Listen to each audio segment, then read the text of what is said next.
Welcome back. Saying it to you and to myself as well.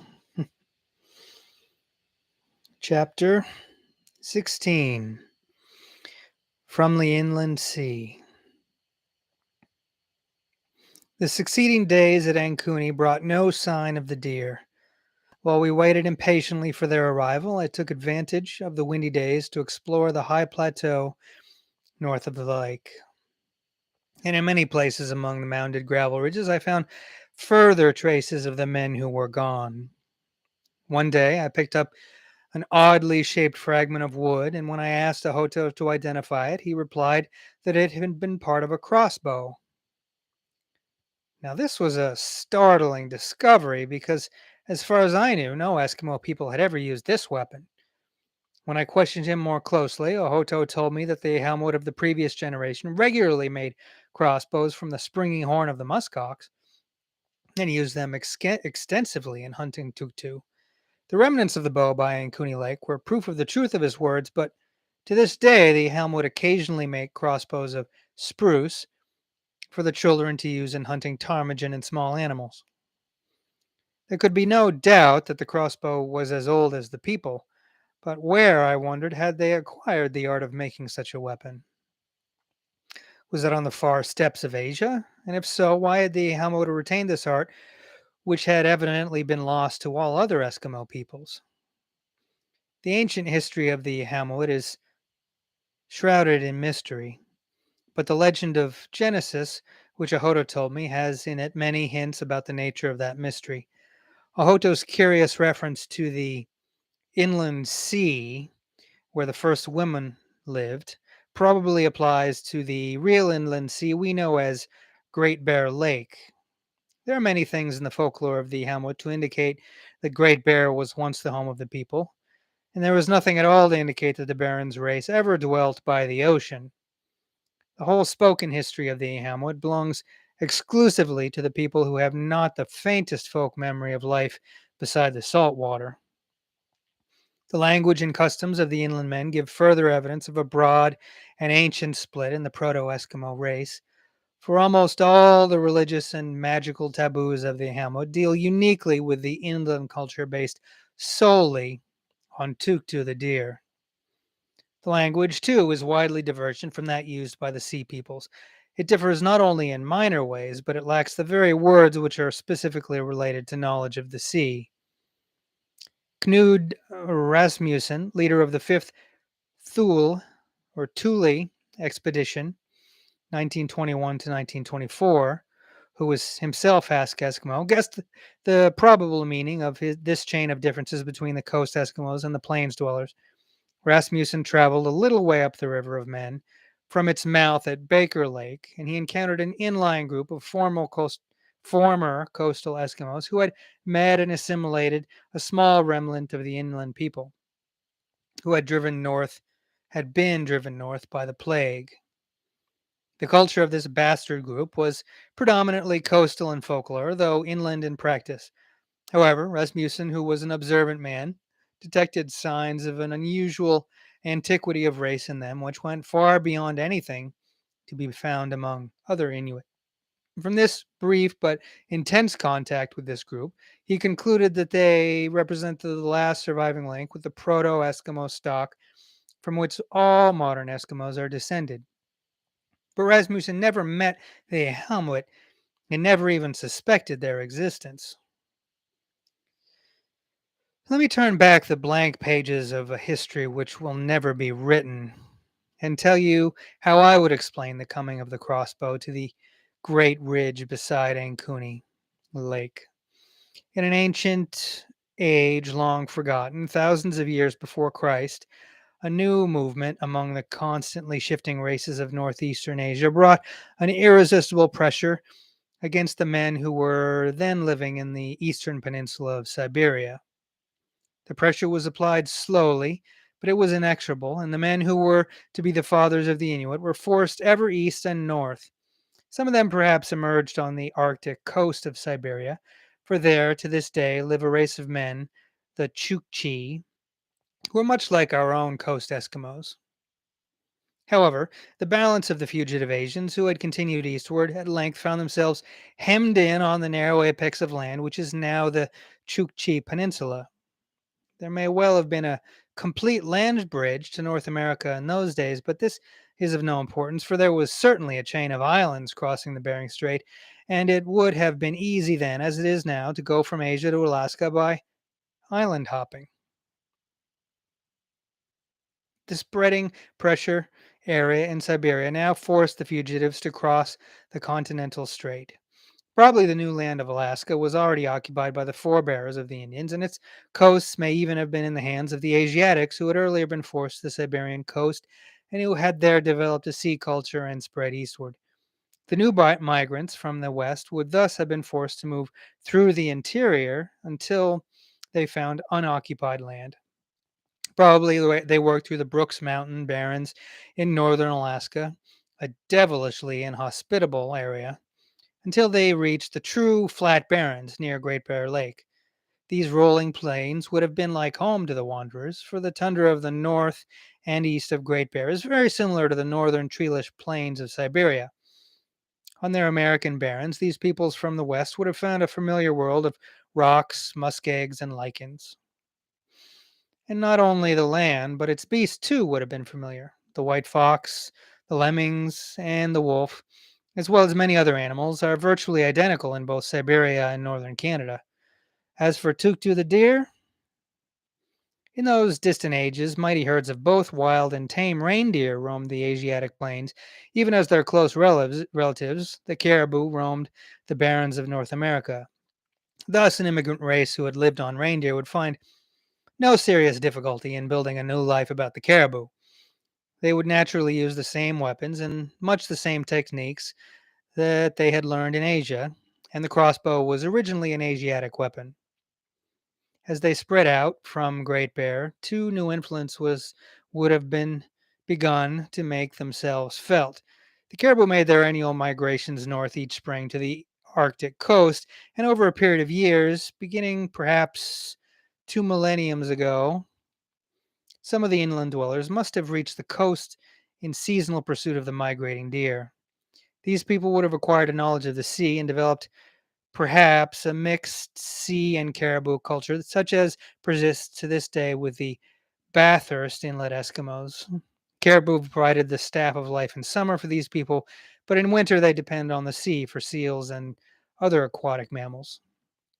The second factor, notice he said mammals there, that's interesting, seems to have excluded fish. Huh. Which goes back to the earlier chapter about true nutrition. I suppose the closer you get to biological makeup of humans, the closer you get to the complete nutritions humans need to live. Second factor to disturb life about Great Bear Lake may have been of a more recent nature. It is known that many centuries ago, centers of human population pressure developed on the prairies lying south of the Canadian forests. This pressure was exerted northward in succeeding waves. In relatively recent times, the Proto-Cree Indians were pushed out of the plains and forced high up into the forests, where they in turn pressed against the southern flanks of the Athapascan Indians, of which the Chippewyans are one group. The Athapascan people were unable to stand firm against the pressure of the Crees, for they were poorly organized or not organized at all. They could not fight except through the medium of quick raids and ambushes, and so they moved north to escape. Hmm. You'd have to look it up yourself, but it makes me think of the concept of the what Daniel Quinn posits as one of the main traits of intertribal conflict in primitive or lever cultures, as he calls them, called the erratic retaliator strategy. I won't go into it, but it's a pretty fascinating idea that explains why so many tribes could have lived in so much balance for so long. So they moved north to escape. They moved right out into the barrens at last. In time, they suited their way of life to the deer and became almost as migratory as the deer herds themselves. It was inevitable that they should encroach on the lands of the inland Eskimos near Great Slave Lake, and it was inevitable that blood would be shed. Samuel Hearne, writing of his search for the Coppermine River in the year 1771, tells of the massacre of an Eskimo band by the Athapascans at the place now called Bloody Falls. This is a famous tale, but it was only one isolated incident in a war of attrition and of survival, which must have been very old and which was to continue almost to the end of the 19th century. As the Athapascans were unable to stand against the inroads of the Cree, so the unwarlike inland Eskimos were even less able to withstand the recurrent Indian invasions. Eventually, the men of the plains were forced eastward away from the great freshwater sea. There are in folk memories of the trek in search of new lands where the Itkillit had not yet penetrated.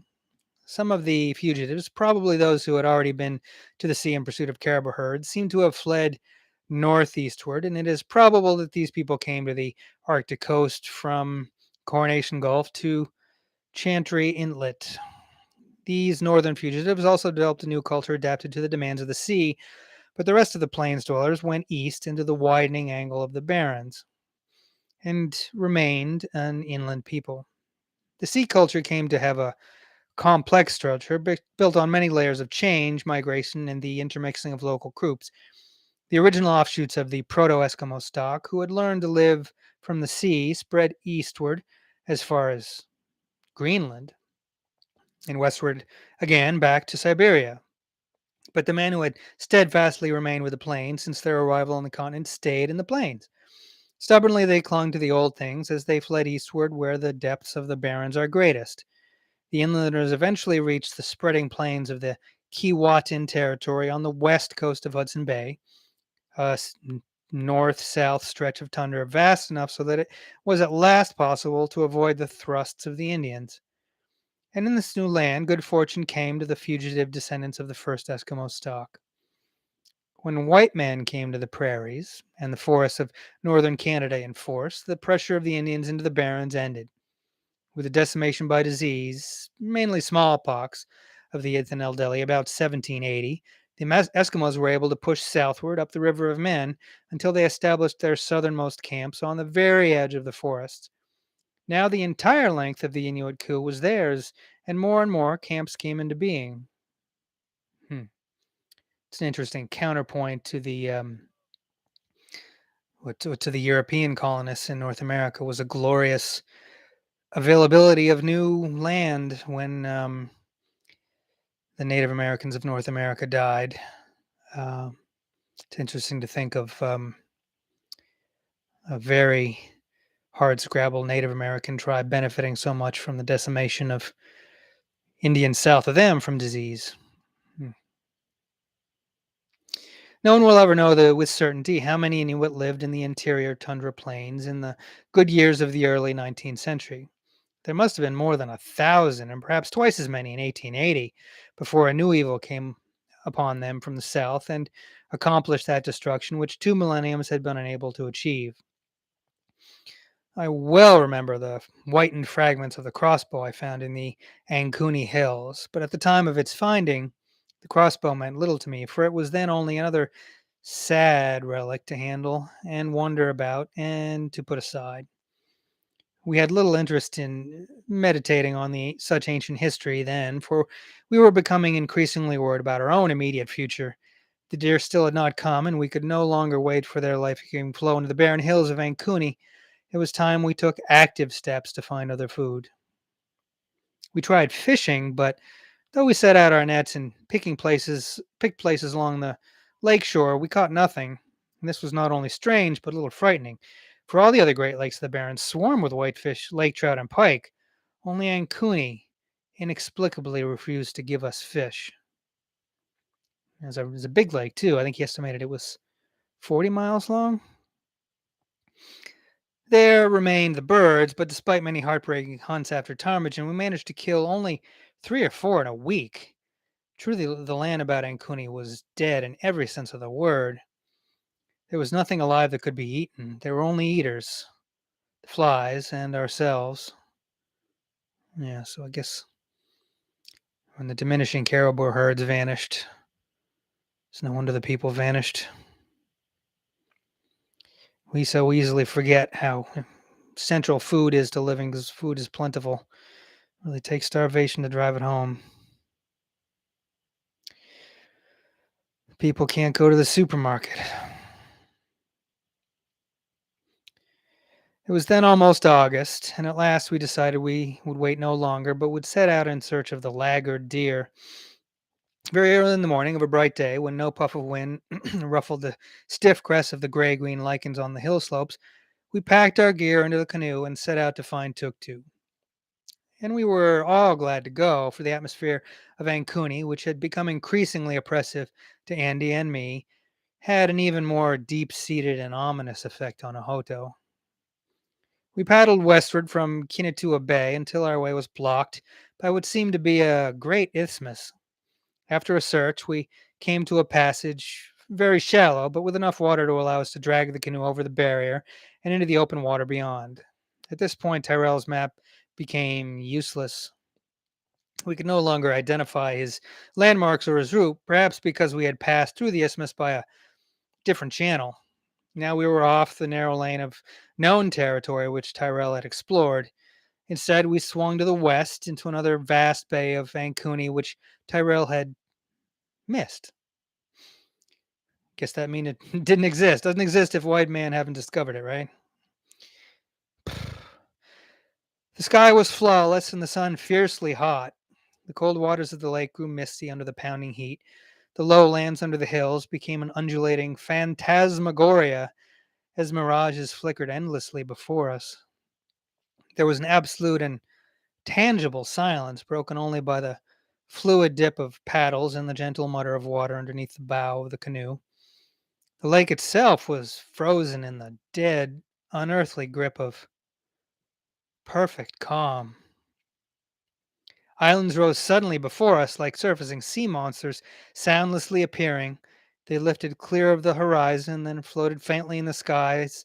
Their mirage images dissolved. The shore drew away from us and twisted so that its low, uncertain progress gave us no clear conceptions of whether it was 1 mile or 10 miles away. And Cooney lost all semblance of reality and of concrete form. Its shores and islands had an amorphous quality which defied the eye and left the mind with no clear memory of what had passed astern of the canoe. The hypnotic atmosphere seemed to transform our efforts into a nebulous and ever-changing dream. Then suddenly Ahoto pointed into the waters beneath us. "Coo-wee!" he cried. "Here flows a little river." With some sense unknown to us, he had detected the invisible presence of a slight current in the bay. At his direction, we turned the canoe towards the shimmering and elusive shore. We closed in on the land, and it resolved itself into a contorted jumble of smashed rocks. We let the canoe drift. Then, when we were so close we could have touched the boulders with a paddle, we heard the stream for which we were seeking. It was hardly a river, this secret water flashing momentarily against the lake before losing itself in its depths. Yet Kui, as Ahota had named it, seemed a friendly and delightful being. It ran from the northwest out of the heartland of the barrens where no white man had ever traveled, and it ran out of the direction from which the deer should come. Because of these things, and because we hoped for fish under its rapids, we began the ascent of Kui and left Ancuni behind. Kui had little depth. Like most Barrens rivers, it simply ran at will over the boulder-laden land, for it had not yet dug itself a bed. We scrambled up, and our progress was a constant struggle with shallow but active rapids. During the first day's travel, we were plagued by a sense of frustration, for only many days of torturous progress could tell us with certainty whether or not we were following a blind alley. Towards evening of that day, we rounded an abrupt angle of the river and came upon two stone men by the shore. I cannot express the magnificent sensation of relief they gave us, but for the first time I felt the true power of the Ingukok. I knew then why they had been built everywhere across the land, and I understand the mute role they played. The oppressive sense of our own importance and the nagging fears that we were being sucked into a dead vacuum somewhere beyond the scope of life were banished instantly when the stone men appeared. We smiled at them and at each other, and we waved our paddles cheerfully at those silent beings who have vital force without the gift of life. Hmm. Hmm. Maybe it's a little bit related. Lonely nights over and over and over again, sleeping in the bedroom alone and leaving the television on, and whether it's the sound or the video as well, the impression of life. So I just don't feel that as alone. Surely some relation, and human beings are social creatures, even if they make themselves antisocial. By noon of the second day, we had progressed well into the land to the west, and Kui was growing stronger and more clearly defined as we moved up it. This was strange, for rivers usually grow weaker as you near headwaters. At last, the little river opened into a lake, and we went ashore to climb a ridge and see if we could discover the inlet to that lake. From the ridge, we saw no opening along the tenebrous line of undulating shore, but far off to the west was the minute projection of another Inukok upon a hill. With perfect confidence, we headed into the open water and set a course for the distant stone man. We were only a mile from shore when, with no more warning than an artillery shell is likely to give, the still lake erupted into a cataclysmic sea. The wind did not rise, it simply was in being. The sporific and somehow frightening calm of the preceding days was not broken. It vanished entirely, instantly. No cloud showed anywhere upon the unchanging sky, and yet from somewhere, as if generated on the exact spot where the canoe was moving, a wind that was almost a hurricane was born. The lake was shallow, and in a minute it had been whipped into white-tipped breakers, which lifted us and then flung us down again with calculated savagery. Ahota worked frantically with a teapot to bail out the solid sheet of spray, while Andy and I drove the furiously active craft towards the nearest shore. Almost forgot Andy was there. It's amazing how little work Mowat does to characterize or talk about Andy.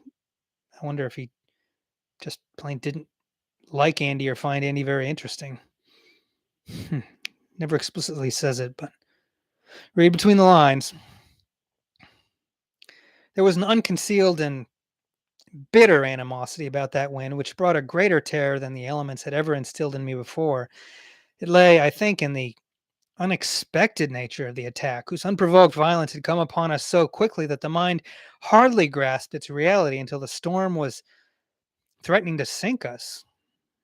We survived it, but I never again walked the barrens or paddled a canoe upon the lakes and rivers of the plains without a sort of ancient mariner complex peering back over my shoulder, as it were, so that the unseeable and vindictive presence would not again take me nakedly unaware.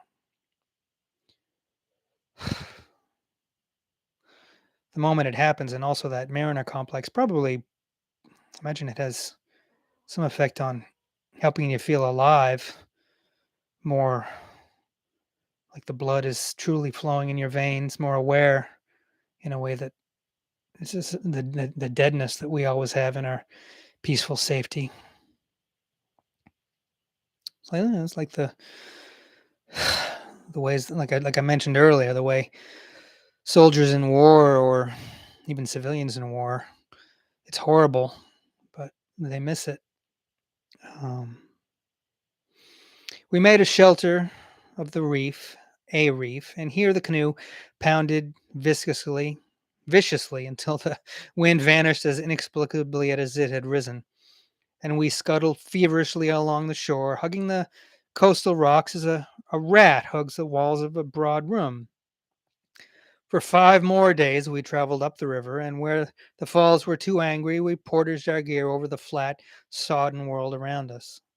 The hills and ridges were all gone, sunken into a morass, so that only their black spines remained in sight, like buffaloes wallowing in a swamp. Water seemed to have risen up through the earth's crust to drown the country in one great quaking bog. It was no place for men, but it was built to order for the flies, and these rose to a crescendo of hungry activity so that they crawled over our bodies like a living cloth. At every rapid, Ahoto showed his skill as a fisherman, using a short length of twine and a hook baited with a bit of shiny tin. Standing on a rock near the foot of the rapid, he whirled the hook about his head, let it fly into the deepest pool, and with clockwork regularity hauled out a great red-fleshed lake trout. At night, we sat about the fire when we could find fuel enough to build one, and ate the boiled heads of the trout. Nor were we too delicate to eat the firm red raw meat when no fire could be had. Our slim rations were almost gone, so we gorged on fish. But though we consumed tremendous quantities, we seemed to extract no stamina, for strength and staying power from this food. It was a first-hand demonstration of the inability of fish to meet the dietary needs of men in the Arctic plains. It must be that fat question again, and also further and further from the biology of humans, you get further and further from being mammalian. On the fifth day, we came upon a low-lying point that almost bisected a little lake on the river's course. There we found a tent ring, the remnants of another camp of bygone men. But this ring was very small and not quite round.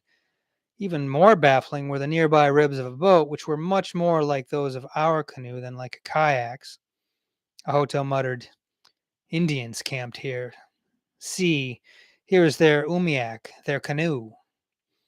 It was almost incredible that forest Indians could have found their way through the hostile lands of the Inuit to such a distance, but Hodo was right, for this was indeed an ancient camp of the Yithnil, built in the days when those eaters of the deer used to follow the great herds northward, even as we were following them now.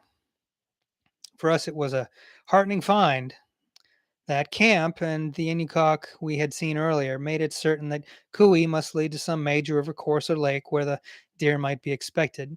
And it was also a mystifying find, and my imagination dwelt on those distant days when the birch canoes of the Yithnil penetrated the Barrenlands, and when butchery and massacres were known on many lakes and rivers. Kui left the little lake and pointed to the north. Another day, and we heard the heavy sullen roar of a big rapids and went ashore to have a look before proceeding into the maelstrom. Once on the high bank of the shore, and raised from the downward sloping surface of the river, we saw stretching to the horizon on the west the clear, living blue of open water under the blazing sun. Here was a vast, unnamed, and unmapped lake that no white man had ever looked upon before. This lake, whose western shores lay below the line of the horizon, was an irresistible magnet to our restless curiosity. Where it should have shown upon the maps, there was nothing but blank white paper.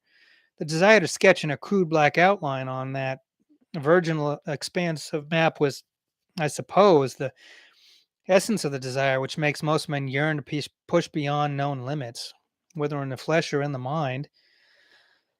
But Hoto did not share our desire. For a long time he stared moodily out over the gleaming waters. When at last he spoke, it was to show the first signs of fear we had seen in him. "It would be well if we turned back," he said. "Better to camp among the dead we know than venture into this place where men have never been." We questioned him and discovered that he had no knowledge of this piece where we now stood. Ahoto's fears were natural enough, yet he stifled them when we insisted on pushing forward, and when we reminded him of the friendly presence of the Inukkak. But before we climbed into the canoe, after portaging around the rapids to the lake's ragged shore, Ahoto stopped to gather a handful of small pebbles. Once in the canoe, he tied these little stones together with a length of rawhide line. We paddled out over the translucent waters, and when the bottom of the lake had dropped and disappeared from sight, Ahoto carefully slid his string of pebbles overboard and let them go soundlessly into the deep waters. It was his gesture of appeasement towards the unknown beings who might lie hidden under the glaring surface of the lake.